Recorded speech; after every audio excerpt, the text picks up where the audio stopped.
Hello, and welcome to the latest episode of Nua Talk. My name is Mark McDermott, and Nua Talk is about a growth mindset. So I talk to business leaders on each episode who all share that common trait of having a growth mindset. Before I introduce today's guest, who's Adam, who's sitting there smiling, looking lovely, I thought we might start by a definition of what is a growth mindset. Well, it was actually coined by a psychologist called Carol Dweck. And she described a growth mindset as a belief. And it's a belief that abilities and intelligence can be developed through dedication, hard work, and encouragement. And if you compare that to a fixed mindset, it's where people believe their talents and their abilities are innate gifts and they're unchangeable. Well, that's a lovely segue into today's guest, who's going to talk to us today about the topic of how do we create an emotional connection when we're selling. He is somebody that's worked in Hollywood throughout his career, and he's helped CEOs and other senior sellers with their pitches. And as we think about creating a connection, that's always been quite difficult, but throughout COVID, it became more difficult when we had to do it online and through the screen. And so Hollywood have been doing this forever. So I'm really excited for those of us who are growth mindset enthusiasts to learn today from my guest, who is Mr. Adam Matalon. Adam, good morning Hi, to you and good afternoon. How are you today, sir? good afternoon to you and good morning to me in New York and everybody else in the States. How are you? Really, really good. Very sad that Jurgen Klopp has just announced he's going to retire from Liverpool, but I'm going to have to park that for this conversation. I'll just get too sad. To be continued. To be continued. Very good. Well, listen, Adam, one of the things I ask guests is just to get to know you a little bit. Can you share with us what you currently listen to on Spotify or what you're listening to on podcasts to give us a sense of the kind of stuff that you listen to and learn? Oh, wow. Okay, so I am currently listening to a podcast, which is Who Shat at My Wedding, which is a kind of it's a comedy but set as almost like a murder mystery about these two women who got married on a boat, on a party boat, and somebody shat on the floor. It's really irreverent and funny, and it's two British women, and one of their Australian friends takes on the role of the detective. So I'm listening to that. I'm also listening to Spanish podcasts because I am desperately trying to regain what little Spanish I have and increase that. And then on Spotify musically, it's funny. I have been listening to a disparate amount of classical music, which I haven't listened to for a very long time. And I think spurred on by the fact that I so enjoyed seeing Maestro, which is the Bradley Cooper film about Leonard Bernstein, who I had just the tiniest of interactions with when I was growing up, because my formative years were in theater. So Yeah. anyway, there's the answer. Great. Thank you for sharing that. That helps us get to know you a little bit. You mentioned Bradley Cooper, and you mentioned, that obviously you've a long and illustrious career as an executive producer and a showrunner. You might tell us a little bit about your journey as to how you got there. Clearly, you have an English or UK accent, but you spent a lot of your time in the US. Could you share with us your journey? How did you get from there to where you are today, Adam? Well, like all good stories, it was a long and circuitous journey, which started with a single step. I was actually born in New York City. My parents met working together on Broadway. My mother was starring in a show. She's British, and my parents met, and you know what happens. I showed up at some point. Um, so yes, both my parents had British passports. I'm, American by birth, but obviously culturally very British as well. And I really grew up between both cities. So English people often think I'm American. American people often think I'm British. And I sit somewhere in that nice 1940s transatlantic, well-spoken person place. Yeah, um, Absolutely. You're certainly very well spoken, and you're certainly a great storyteller. And was it your parents that inspired you to get into the industry, Adam, or how You did you? know, it's an interesting question, and people often ask me about that. And I always say that I went into what I did sort of almost in spite of my parents and not because of them. I mean, there were many, many things that really, really interested me in my tweens, you know, beginning at 12, deep, deep interest in science and marine biology. Um, but I think, you know, growing up in a creative family, surrounded by it, I think that eventually won out. And I loved, I think, as a young man, feeling awkward and, you know, coming from a family where there was a lot of attention often on my parents, and people would ask me, how's your parent, or this mom, or how's your dad, or how's your uncle? Because again, I also have, you know, extended family in the entertainment industry. And so storytelling became important to me really as a way for me to find my own visibility. But storytelling, you can, in a weird way, so I started my life as an actor, and you can hide behind the stories you tell and evolve as Yeah. a human being. So, and then that evolution, becoming dissatisfied with that and moving into the business side of entertainment and then film and TV, and then slowly working my way up to the sorts of work I do today. Um, Right. Okay. I was having a look through in advance of today's discussion, your LinkedIn profile, and it's you've done so much in Hollywood, and indeed on IMDb, which we can see here now on the screen, the list is really long. You're highly experienced in this space. Are there any projects that stand out, or projects that you've done that are really close to your heart, Adam? there are so many that are there are many that are close to my heart, and there are many that I have disappointments in for various reasons. You know, I think when we think about our projects over time, um, I think all of us, regardless of what we do, we have high aspirations, and often those are disappointed in some way.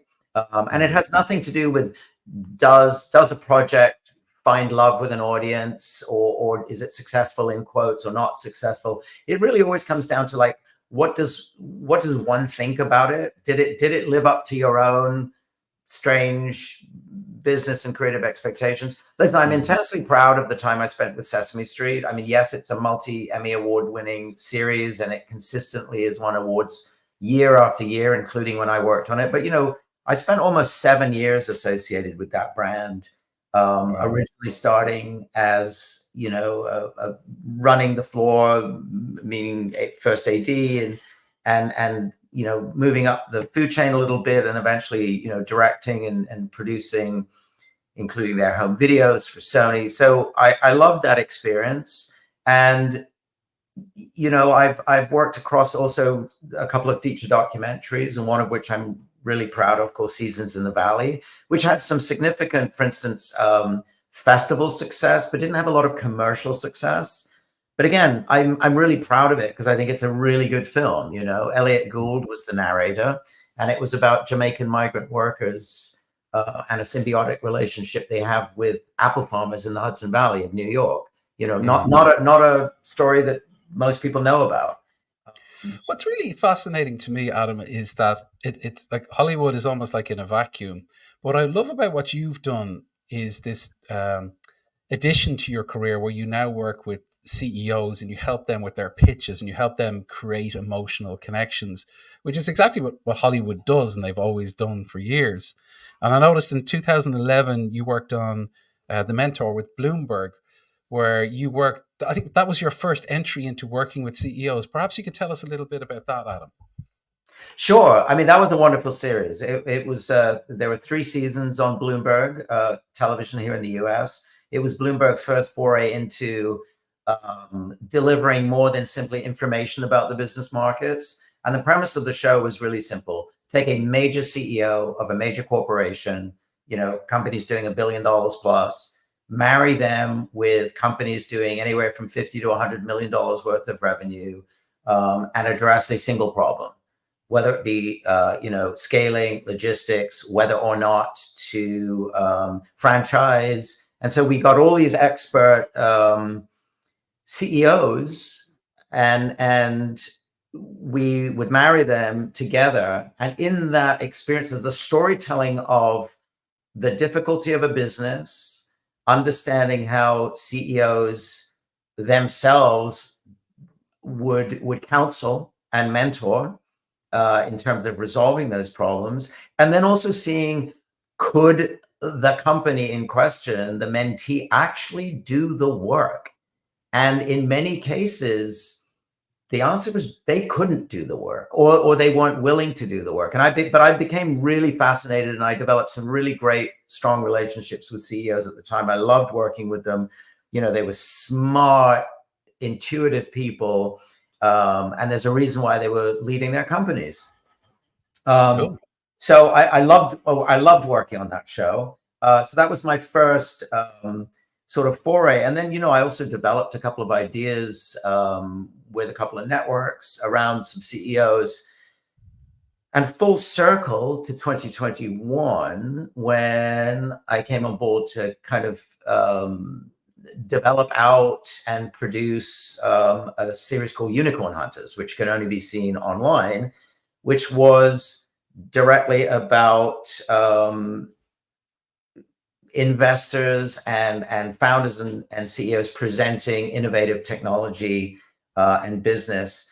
And that was really the jumping off point for starting my consultancy company, Message HQ, because I recognized in myself, I had an aha moment when I went, you know what? I should, at the risk of sounding arrogant, I'm really good at this. Like, I'm really good at helping people translate what they want to say. It's not just what they want to say, it's how they say it, the structure of when they say it, and how do they connect to people so that they don't come across as just needing to cram information. Yeah, absolutely. And what I love about this is this crossover between entertainment, reality TV or non-scripted TV, and business, and shows like over this side of the pond, like Dragon's Den, are really, really popular. So that there is a general interest from people out there to know, how does business actually work, particularly when you get to the top table where the CEO is. There's a curiosity about that. And I think what I've noticed with looking at your material, Adam, is this notion that you talk about, like the importance of pitching and creating an emotional connection. So can you talk to us about that? Like, when you're talking to CEOs and you're talking to them about the importance of getting the pitch right and making an emotional connection, what are you saying to them, and what's their response like? Well, the first thing I say is that, the first thing I try to address is this issue of fear of public speaking. And I try to address, some people are not fearful, or some people have developed a skill set that allows them to comfortably have a conversation. I believe that I have developed over time that skill set. The next thing is to have an understanding of, what their objectives are, and to make really, really clear that it does not happen in a vacuum. It does not just happen overnight, that it takes practice, it takes consideration, it takes writing and rewriting. But I think the most important thing I ever say to a leader is that if you do not know how to blow people away, if you do not have your vision so in your body and in your voice, then how can you ever expect anybody else on your team to be a champion?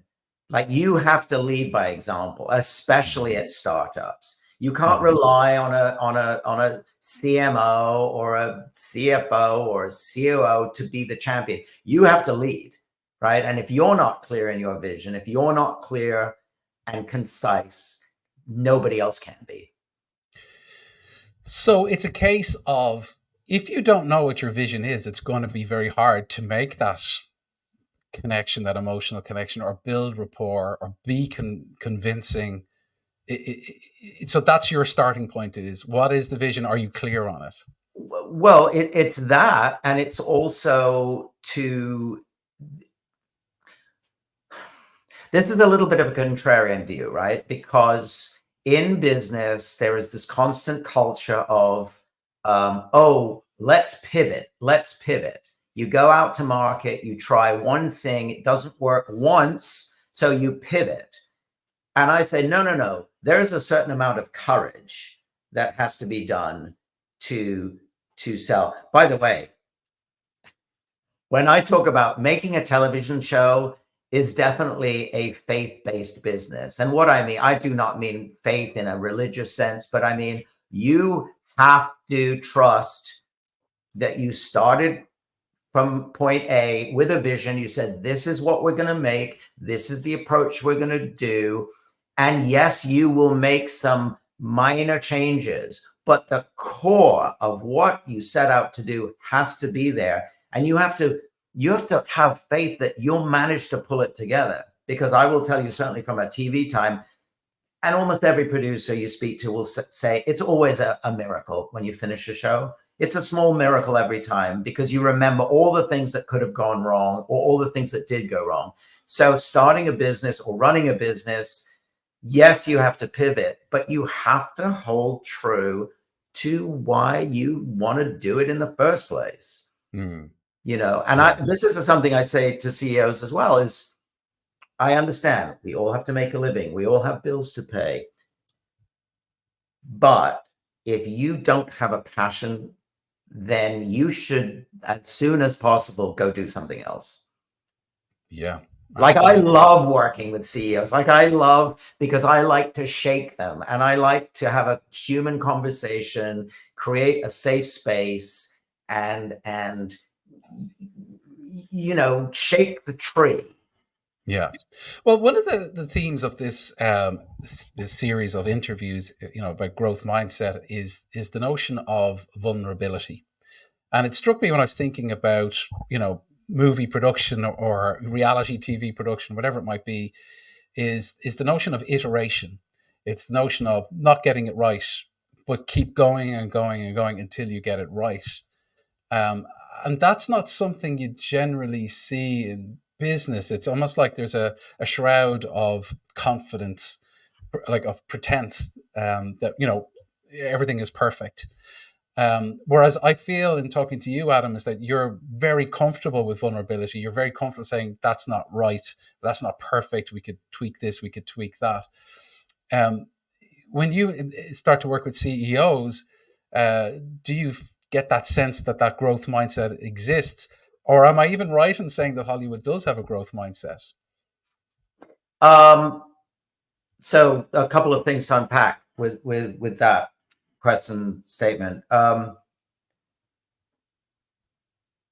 growth mindset exists for some people, and it doesn't exist for others. So but you can drag a growth mindset kicking and screaming out of most everybody if they see the pain point.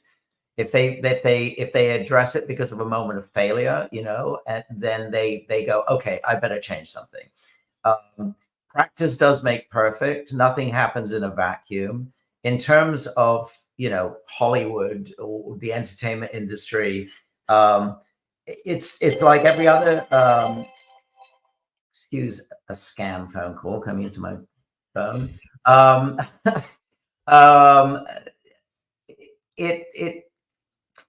Yes, there are financial considerations, but yes, we are about getting the best version of something that we've agreed we will record. So it is about multiple takes, and doing it again within reason, and getting to a point where you then will take that raw material, right, those building blocks, and you will then craft that in post-production. Whether that's taking out a sentence somebody says, or making their lighting better artificially. And, you know, there's all these things. What we see on TV is a seamless effortless looking thing, but it's the Yeah. result of thousands of hours of planning and work and multiple people. There's the huge teams, and one person can't do it. When it comes to business, I think that a lot of CEOs, C-suite people sweep under the rug the need to own this storytelling aspect of their work themselves. Hmm. And they say, well, I don't really know how, or I didn't grow up in an environment where I was encouraged to speak out. Many of them don't want to admit that they need help. And I think back to your vulnerability question, we all have to surround ourselves. We have to trust sometime, right? Whether we pay somebody that we decide, I'm going to pay you to trust you. People pay me to trust me, right? I think I'm Hmm. trustworthy, but I prove that. But you have to have a safe space. Every leader has to have somebody around them who says no, who Yeah. says no. That's a terrible idea. You're full of Yeah. crap. Don't say that. Yeah. Uh, So But you the need why, somebody the to why of challenge. it, let me just finish for a second, because Mark, the why of this though is it's not about what you want to say. It's about thinking about how will what you say be received? What is it that your people want to hear that moves them? Does that make Gotcha. sense? Yeah, absolutely. So I mean, the things that I'm hearing is when you're thinking about pitching or selling, it's about what the other person wants to hear. It's thinking about what it's like to sit in their shoes. Um, it's also about, as you said, having a vision. And then I think I also heard it's about authenticity and taking ownership and accountability for your own story. They're the three things I've heard so far, Adam. Did I capture that right? Yeah, I think so. And I think, when we say giving them what they want to hear, what I don't mean is fabricating something. Yeah. What I am talking about is trying to walk a day in their shoes, see the world through their eyes. What is it that I can provide that is meaningful to them, that makes their life easier and better? Because business is a risk-averse environment. People don't like change. And that brings us square back to, like, what's really the purpose of a pitch? It's to build a relationship, because you can transfer relationships across time. One pitch, the failure of one pitch is meaningless if you have built a relationship. There'll Hmm. be another pitch. Whereas if you never built the relationship, that'll be the only pitch you ever do to that person. And as well with the CEO, it's like a one to many relationship because, if you're a CEO, you don't get to meet all of these people. You're relying on things like social media, videos on your website.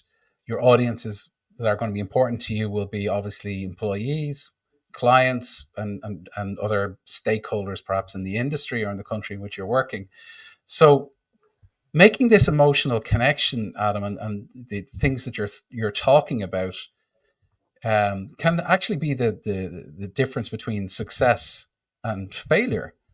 Do most CEOs that you come across uh, realize this? I think that they they understand it subliminally, but I think many of them do not think of it as something to be prioritized alongside a P&L, right? Yeah. Or financial models, market strategy, all of these things. And I believe that it's holistic. I think one without the other is not as meaningful. You Mm. can't go out and give an amazing pitch and not have a product that has the data to support it. And you cannot go out and unload packets and packets of data and then realize that your audience has fallen asleep and didn't ever call you back because you were so boring. So Yeah. All right. So obviously CEOs is a particular audience. There are a bunch of like senior sellers out there that work for some of the world's biggest companies, and they're under significant pressure to build trusting relationships with key decision makers within their client base.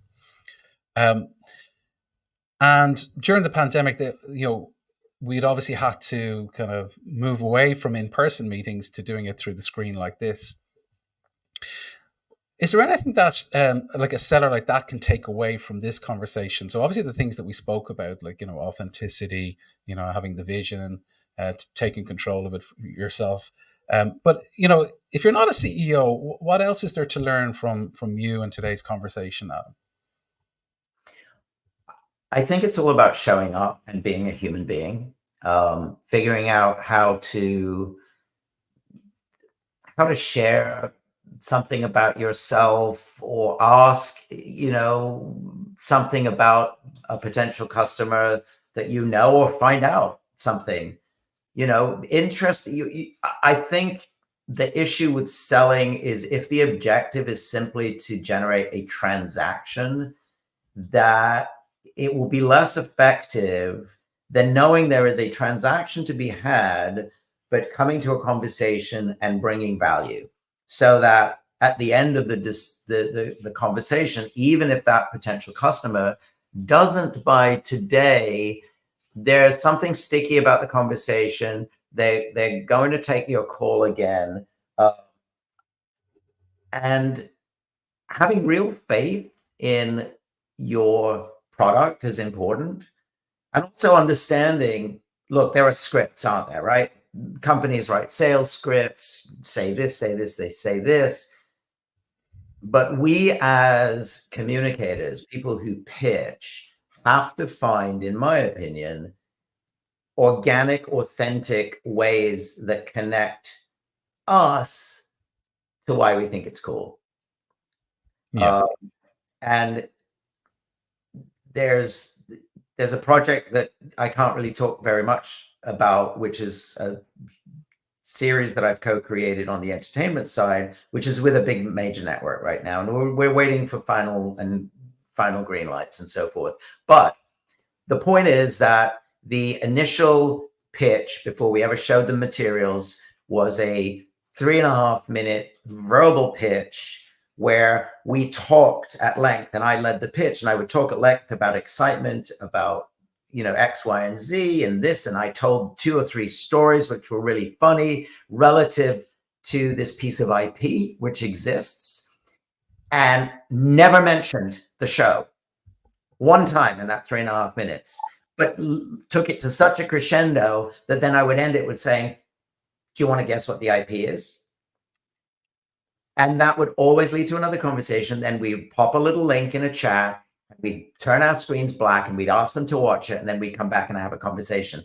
And it was such a great way of introducing it, really, because we weren't just saying, oh, we want to tell you about, the new mousetrap we've delivered.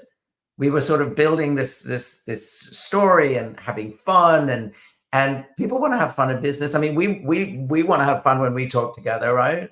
Yeah. So the other thing is qualifying who your buyer is. Qualifying is super important, because especially with startups, when I'm working with startups, I say, you don't need to have to worry about every investor. You have to worry about the one investor who's the right investor for you. Yeah. Know your audience. Absolutely. And you gave a lovely analogy before we went live. You talked about making bread without yeast. And I think all the things that you've touched on today are that yeast, those magical ingredients that can form a connection, that can build rapport, whether you're a CEO or a seller, or maybe even a coach or a mentor.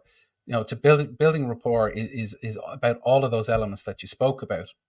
But there's one thing that you didn't tell us about yourself, Adam, is that you're actually also a stuntman. Action, Adam. Would you like to explain yourself, sir? Okay, this was a test. So I was shooting a series for Lifetime, and in this particular scene was a date scene where a young man had told a prospective date that he was a really good roller skater, right? and it was a lie. And I was actually the only person on the crew who could roller skate. And so in this scene, they were going round and round, and then of course he got on a trajectory and couldn't turn, so the character goes flying. And I said, you know what, so that was with a few of the camera crew, and we were just testing out the crash mat. Very good. Adam, we're getting really close on time, and I think that your knowledge and your experience is an incredible resource for anybody that works in the business field in which I've come from. I think we can learn a lot from the entertainment industry and from folks like you, because you've done this forever. And I noticed you've been kind enough to share a lot of your knowledge on LinkedIn, here on LinkedIn, where we're live today. Can you talk us just really briefly through, what you've got up there on LinkedIn and what somebody can do if they want to follow you and find your content? Sure. Well, obviously, Adam Matalon. I'm easy to find on LinkedIn. I put a lot of content up there starting in late spring of last year, really just to kind of observe my perspectives on how we deconstruct a pitch. There are sort of these 10 fundamental pillars that I think go towards making a powerful presentation. I talk about structure, and it is important to note that everything is case specific. When we're working on a specific thing. And one of the challenges for everybody is multiple opinions. I'm a mentor with the Founder Institute, and one of the startups said to me about a month ago, "Wow, I get so many opinions." And my answer was, "Well, we're all right and we're all wrong." And I said, "We can only mentor as we see it. You have to make a decision as to who do you want to listen to." Very good.